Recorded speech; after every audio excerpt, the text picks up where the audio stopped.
एक बार की बात है, एक हरे भरे और जीवंत जंगल में फेलिक्स नाम का एक चालाक और लालची लोमड़ी रहता था। वह अपनी चतुर चालों और योजनाओं के लिए दूर दूर तक जाना जाता था।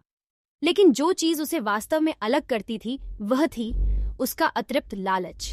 फेलिक्स को भोजन, चमकदार वस्तुओं और सभी प्रकार के खजानों की कभी न खत्म होने वाली भूख थी। एक धूप भरी सुबह, जब जंगल के जानवर अपनी दैनिक दिनचर्या में व्यस्त थे, जंगल के बीचों बीच छिपे खजाने के बारे में अफवाह फैल गई। ऐसा कहा जाता था कि जिस किसी को भी यह खजाना मिलेगा उसके पास अकल्पनीय धन होगा। खबर फेलिक्स के नुकीले कानों तक पहुंची और उसकी आंखें लालच से चमक उठीं। खजाने पर अपना दावा करने के लिए दृढ़ संकल्पित फेलिक्स ने एक योजना बनाई। उसने जंगल में अन्य जानवरों से संपर्क करने और उन्हें खजाने की खोज में मदद करने के लिए मनाने का फैसला किया। अपनी चांदी की जीभ का उपयोग करते हुए उन्होंने विलासिता और आराम की एक ज्वलंत तस्वीर चित्रित की। यदि वे सभी एक साथ काम करते तो उनका आनंद लेते। फेलिक्स की बातों से प्रभावित होकर जंगल के जानवर खजाने की खोज में उसके साथ शामिल होने के लिए सहमत हो गए। पक्षी ऊपर उड़ रहे थे, गिलहरियां जमीन पर दौड़ रही थीं और यहाँ तक कि बुद्धिमान बूढ़ा उल्लू भी जहाज पर था।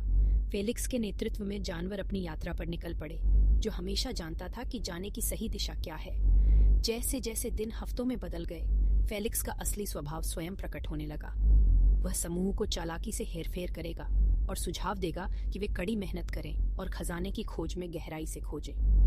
हर बार जब उन्हें कोई चमकदार कंकड़ या टिमटिमाता हुआ पत्ता मिला, तो फेलिक्स ने दावा किया कि यह एक संकेत था कि वे अपने लक्ष्य के करीब पहुंच रहे थे। यात्रा की कठिनाइयों और किसी वास्तविक प्रगति की कमी के बावजूद अन्य जानवर अनगिनत धन के वादे से प्रेरित होकर आशान्वित रहे। उन्होंने अपने दुखते पंजों और गुर्राते पेट को नजरअंदाज कर दिया। उन्हें यकीन था कि उनके प्रयासों को जल्द ही पुरस्कृत किया जाएगा। एक रात, जब वे तारों से जगमगाते आकाश के नीचे आराम कर रहे थे, रेमी नाम का एक बुद्धिमान बूढ़ा खरगोश फेलिक्स के इरादों पर सवाल उठाने लगा।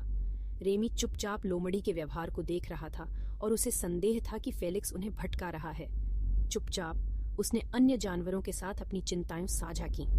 जैसे जैसे संदेह बढ़ता गया, समूह के भीतर बेचैनी की भावना घर कर